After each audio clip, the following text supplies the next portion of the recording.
Chuyện gì đang xảy ra với Canada vậy? Thay đổi luật cấp visa, siết chặt các chương trình du học, Cắt giảm lượng người mới đến, nâng điều kiện cấp Study Permit và Work Permit. và hàng loạt những tín hiệu đáng báo động khác cho thấy Canada đang dần đóng cánh cửa định cư lại. Vậy liệu có còn cơ hội nào cho du học sinh Canada? Đây không phải là Canada mà mình từng biết vào 5 năm trước. Tỷ lệ thất nghiệp tăng cao, giá nhà leo thang, chi phí sinh hoạt mắc mỏ và tỷ lệ tội phạm gia tăng. Dân nhập cư, du học sinh và người lao động nước ngoài đang biểu tình hàng loạt. Thị trường lao động ở Canada có thể nói đang rơi vào giai đoạn khủng hoảng trầm trọng nhất từ trước đến nay. Vốn nổi tiếng là một nước đã từng có rất nhiều những chính sách định cư hấp dẫn để thu hút lao động nước ngoài, Canada nay lại đang cố gắng đi ngược lại hình ảnh chào đón vốn có của mình. Vậy thì nguyên nhân đến từ đâu? Canada đang bước vào giai đoạn chuẩn bị cho cuộc bầu cử thủ tướng mới vào năm 2025. Dựa trên những cuộc khảo sát gần đây từ Nanos cho thấy phải có đến 2/3 người dân Canada cảm thấy không hài lòng hoặc thậm chí là có cái nhìn tiêu cực về vị thủ tướng hiện tại của họ. Họ mong muốn trong tương lai, chính phủ phải giảm bớt số lượng người mới đến lại vì họ cho rằng tất cả những nguyên nhân đề cập ở trên do việc Canada đã tiếp nhận quá nhiều người nhập cư và cư dân tạm thời, dẫn đến hệ lụy là dân bản địa thì thất nghiệp nè. Tỷ lệ tội phạm gia tăng nhưng phần lớn đều đến từ động cơ liên quan đến vấn đề chủng tộc. Nền kinh tế suy thoái khiến cho lạm phát tăng cao, vật giá leo thang và người dân thì không còn đủ sức để chi trả cho cuộc sống của họ nữa. Đảng bảo thủ lúc này đứng lên với lời hứa sẽ giúp đất nước này phục hồi lại nền kinh tế, vì vậy đang chiếm rất đông sự ủng hộ của người dân tại xứ sở Lá Phong. Điều này khiến cho khả năng tái đắc cử của đảng Tự do vào năm sau đang gặp rất nhiều thách thức, báo hiệu cho việc nếu đảng bảo thủ lên ngôi thì khả năng cao là thời kỳ nhập cư thuận lợi của Canada sắp kết thúc vào năm 2025. Trước khi để mọi thứ quá xa tầm với thì ngay bây giờ đây, Uyên và bạn hãy cùng nhau ngồi xuống để chúng mình cùng làm sáng tỏ tất cả những cái khúc mắc đang gây hoang mang cho cộng đồng du học sinh và người lao động nước ngoài tại Canada trong một năm trở lại đây nhé. Cuối video cũng sẽ chia sẻ góc nhìn riêng của mình cũng như là những cái lời khuyên mà Uyên nghĩ nó có thể giúp cho bạn đưa ra được những cái quyết định sáng suốt nhất vào lúc này. Nên để mọi công sức, thời gian và tiền bạc đầu tư cho việc du học không đổ sông đổ bể phụ thuộc vào việc bạn có xem hết chiếc video này không đấy. Nên cùng lấy bút và lấy giấy ra, chúng mình cùng bắt đầu thôi.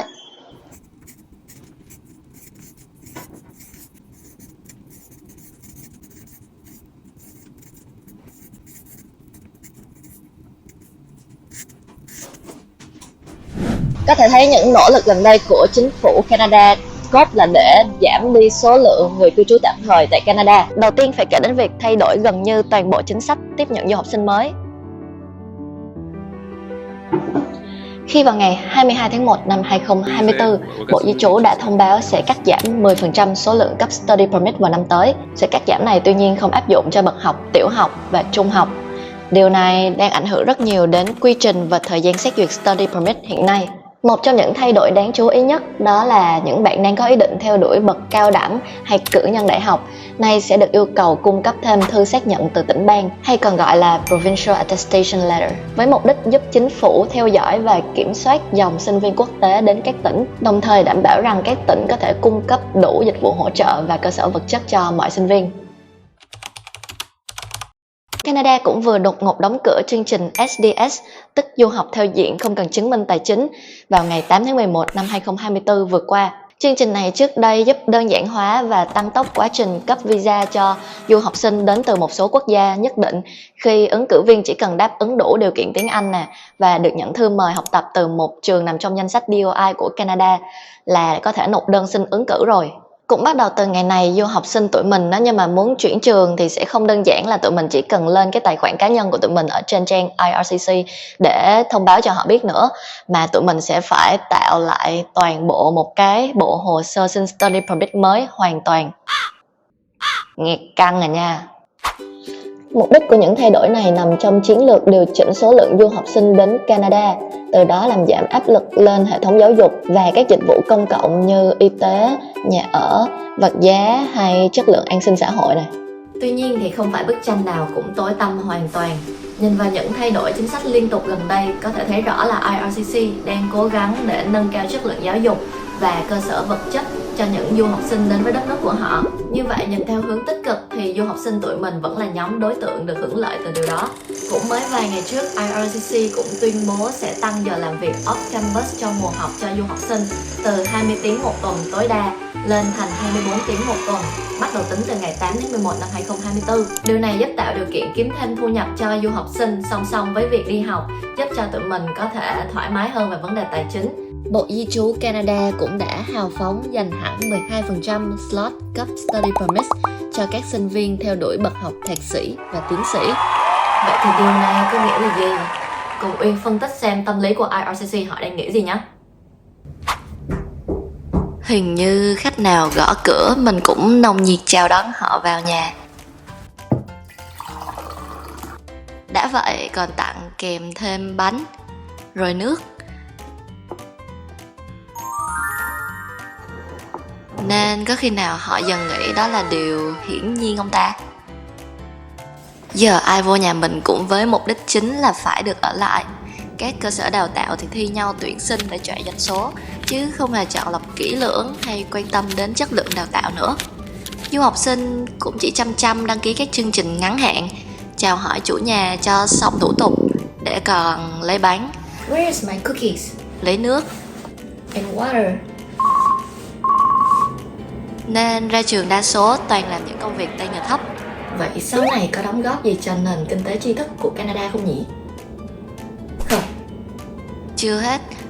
Thì hồi đó nhà mình do không ai chịu làm mấy công việc nặng cả, công việc tay chân cũng không, nên mình mới đưa ra những lời mời gọi hấp dẫn để kêu gọi nhân lực từ nơi khác đến. Xong cũng mời luôn cả nhà họ ở lại để gia đình được đoàn tụ. Nghe có vẻ văn minh mà ta.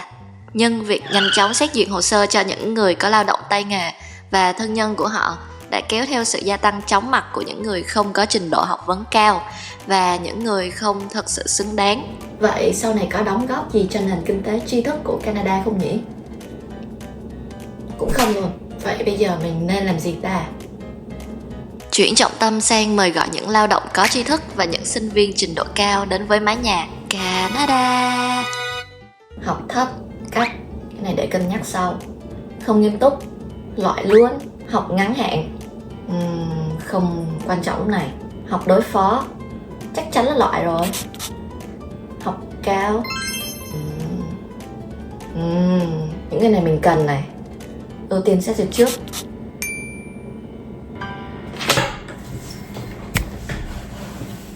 Vậy thì với những ai đang theo đuổi các chương trình sau đại học thì cũng không cần quá lo lắng nha. Vì Canada đang rất cần những nhóm lao động tri thức đến và đóng góp cho đất nước của họ, như các bạn đó. Song song với việc giới hạn lượng du học sinh đầu vào thì Canada cũng siết chặt quy định đối với những người lao động nước ngoài. Từ việc xin LMIA Postgraduate Work Permit cho đến việc xin Work Permit cho vợ chồng của du học sinh và người lao động nước ngoài cũng đang ngày càng khắt khe hơn. Vào ngày 26 tháng 9 năm 2024, Bộ Di trú Canada tuyên bố sẽ ngừng xử lý LMIA cho những khu vực có tỷ lệ thất nghiệp từ 6% trở lên và giảm hạn mức tuyển dụng lao động nước ngoài trong các công ty từ 20% xuống còn 10%. Bên cạnh đó, trong chương trình lao động tạm thời, cắt giảm thời gian làm việc của diện thu nhập thấp từ tối đa 2 năm xuống còn 1 năm. Ý nghĩa của những động thái này đối với Canada là nhằm giảm đi cái sự phụ thuộc vào các nguồn lao động nước ngoài và cũng như là sự lạm dụng các chương trình nhập cư của Canada, từ đó cải thiện cái cơ hội kiếm việc làm cho chính người dân của họ.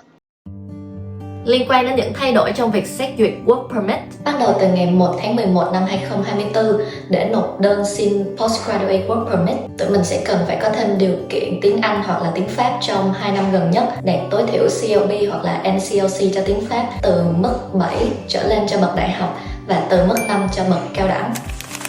Ngoài ra, với những bạn đang theo học những chương trình chứng chỉ hoặc văn bằng ở các trường đại học và cao đẳng, thì để xin được giấy phép lao động sau tốt nghiệp, mọi người sẽ cần phải thuộc vào 5 nhóm ngành sau đây: nông nghiệp và thực phẩm, chăm sóc sức khỏe, thương mại, vận tải và các nghề thuộc nhóm STEM, tức khoa học, công nghệ, kỹ thuật và toán học. Bên cạnh việc cấp Work Permit cho du học sinh có chọn lọc hơn thì Canada cũng hạn chế luôn việc sẽ cấp Work Permit cho những đối tượng mà họ cho là không thực sự phù hợp. Và trong đó có những cân nhắc đối với điều kiện xét duyệt Work Permit theo diện vợ chồng.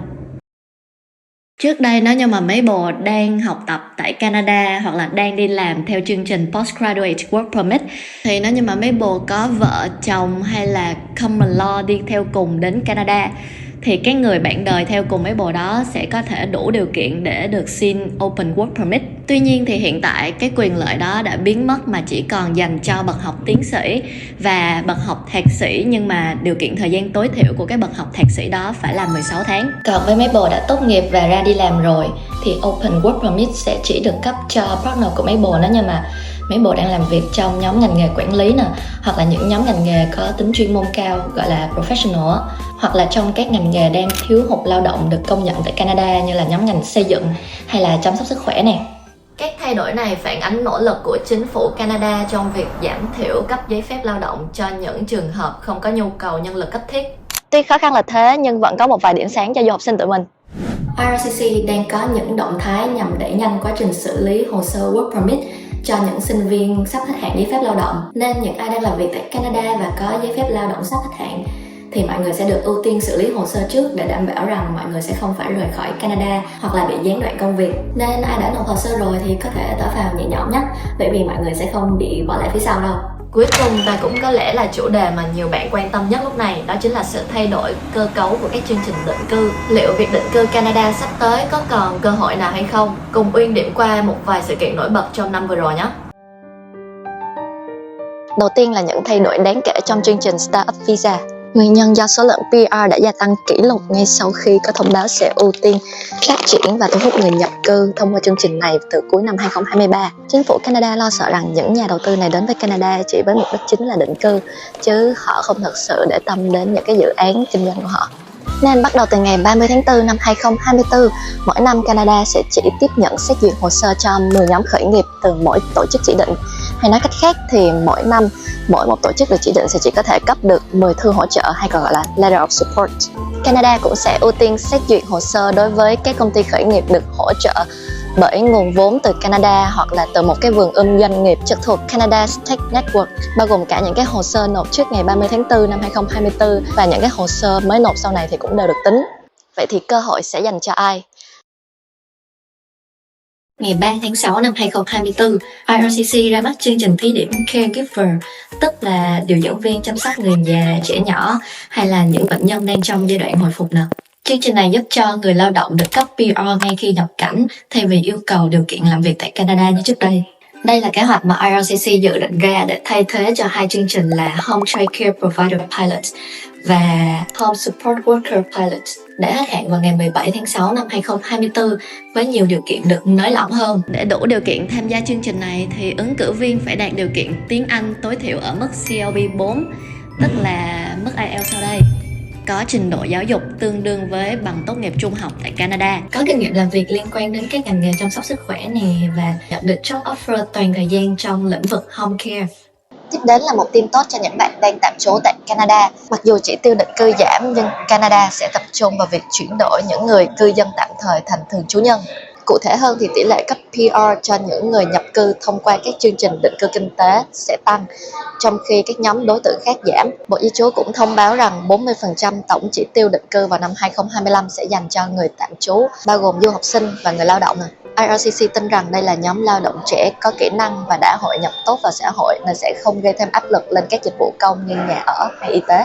Đặc biệt, du học sinh tiếp tục là nhóm ưu tiên khi nói đến định cư lâu dài tại Canada. Chính phủ nhận thấy du học sinh có khả năng đóng góp lớn cho nền kinh tế và xã hội, đặc biệt khi lao động nước ngoài chiếm tỷ trọng lớn trong GDP toàn quốc gia. Vì vậy, trong thời gian tới, Canada sẽ tiếp tục tạo điều kiện để du học sinh có thể chuyển từ dạng sinh viên sang thường trú nhân thông qua các chương trình định cư đặc biệt cho các nhóm ngành nghề thiếu hụt lao động tại Canada.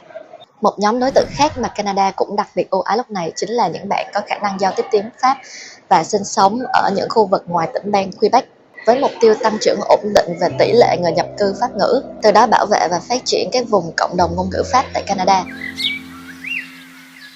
Và những chương trình khuyến khích được công bố gần đây nhằm nhấn mạnh điều này phải kể đến Mobility Francophone.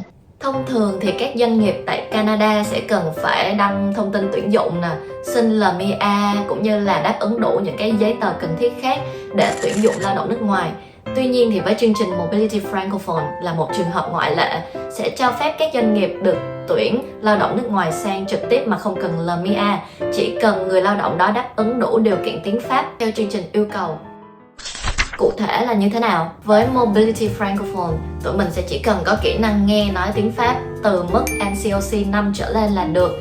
Mức này thì tương đương với trình độ tiếng Pháp B1 theo khung điểm của châu Âu, là có thể ứng tuyển cho bất kỳ một doanh nghiệp nào ở hầu hết tất cả các ngành nghề, chỉ ngoại trừ một số nghề nông nghiệp, và ở bất kỳ một tỉnh bang nào ngoài tỉnh bang Quebec. Chương trình này cũng cho phép tụi mình có thể bảo lãnh vợ, chồng, con cái theo cùng nè. Ngoài ra thì cũng còn một chương trình nữa trong thời gian gần đây cũng đặc biệt ưu ái cho những ai có thể giao tiếp bằng tiếng Pháp. Đó chính là Express Entry. Khi mà điểm draw Express Entry dành cho những người nói tiếng Pháp lúc nào cũng thấp hơn rất nhiều so với điểm draw của các khối ngành khác, mà số lượng ứng cử viên được nhận thư mời lại cực kỳ đông. Hay chương trình đề cử tỉnh bang Ontario, French Speaking Skill Worker Stream liên kết với chương trình Express Entry cũng là một sự lựa chọn đáng cân nhắc, khi mà những cái điểm draw gần đây chỉ dao động trong khoảng từ 290 đến 350 điểm, khá là thấp luôn. Để ứng cử vào hai chương trình mà Uyên vừa mới đề cập lúc nãy thì chúng mình sẽ cần có trình độ tiếng Pháp ở mức NCOC 7 trở lên hay trình độ B2 theo khung điểm của châu Âu để được nhận lời mời định cư. Vậy thì du học sinh và người lao động nước ngoài cần làm gì ngay lúc này? Nghe đến đây rồi mà mấy bồ vẫn còn giữ vững được cái quyết tâm định cư thì chắc chắn là ông trời không thể nào phụ lòng mấy bồ được rồi. Và sau đây sẽ là một số hướng đi mới mà Uyên tin rằng nó sẽ giúp ích cho con đường du học định cư của tụi mình thêm phần cứng cáp và suôn sẻ hơn. Đầu tiên đó chính là nên bổ sung tiếng Pháp. Biết thêm một ngôn ngữ mới trong thời đại 4.0 hội nhập như ngày nay chưa bao giờ là một thiệt thòi cả. Đặc biệt là trong một đất nước song ngữ như Canada thì cái việc mà tụi mình biết tiếng Pháp nó như là một tấm vé vàng giúp cho tụi mình nhận được cái quyền ưu tiên khi mà tụi mình xin việc hay là cơ hội định cư tại đất nước này vậy. Thứ hai, đó là đừng nhìn vào những thành phố lớn như Vancouver, Toronto nữa. Những thành phố này quá sầm uất, quá cạnh tranh. Người dân từ khắp nơi ở Canada đều đổ về đây để sinh sống và làm việc. Mà đã cạnh tranh như vậy rồi thì ở những nơi này sẽ không có quá nhiều cơ hội để mấy bồ có thể định cư. Mà hãy chuyển về những tỉnh xa hơn, những tỉnh bang nhỏ lẻ khác, những nơi mà họ thật sự cần nhân lực, cần lao động và những cái ngành nghề mà không có mấy người chịu làm, thì họ sẽ khuyến khích bằng những cái chương trình đề cử tỉnh bang. Thì may ra là tụi mình sẽ có thể kiếm được những cái cơ hội ở đấy. Và cuối cùng đó chính là tụi mình hãy liên tục cập nhật những cái thay đổi mới nhất từ IRCC. Chịu khó lên trang web của chính phủ canada.ca đọc tin tức thật là nhiều để biết được những cái cập nhật mới nhất. Đừng lên mạng nghe người này người kia nói rồi hoang mang. Hãy tin vào chính bạn, tin vào những gì bạn đọc, tin vào những gì mà chính phủ Canada công bố. Thì mình tin rằng nó sẽ giúp cho bạn vững lòng cũng như là biết được mình cần phải làm gì. Và câu hỏi đặt ra cho mọi người lúc này này, liệu mọi người có dám đánh đổi cái ngành nghề mà mình yêu thích để chọn lấy cái ngành nghề để được ở lại Canada không? Liệu nó có đáng hay không? Vì việc sẽ phải gắn bó với một ngành nghề mình không thích trong nhiều năm, nó cũng là một dấu hỏi lớn đó nhá. Nên là suy nghĩ thật kỹ. Ok, và kết thúc chiếc video ở đây. Nếu như mà mọi người thấy video này hữu ích thì đừng quên ủng hộ Uyên bằng một like và một subscribe để cho Uyên có thêm động lực tiếp tục ra những nội dung hữu ích cho cộng đồng du học sinh ở Canada nói riêng và ở toàn thế giới nói chung. Hy vọng là qua đây em cũng sẽ giúp cho mọi người giải đáp được một vài cái thắc mắc liên quan đến việc du học và định cư tại Canada trong thời gian gần đây. Và không dài dòng nữa, Uyên cũng còn rất là nhiều những cái video khác chia sẻ về cuộc sống và cách mình vượt qua những khó khăn ở Canada dưới góc nhìn là một du học sinh, nên mọi người đừng bỏ lỡ nó nhé. Còn bây giờ thì tạm biệt, chúc mọi người thành công với sự lựa chọn của mình. See ya!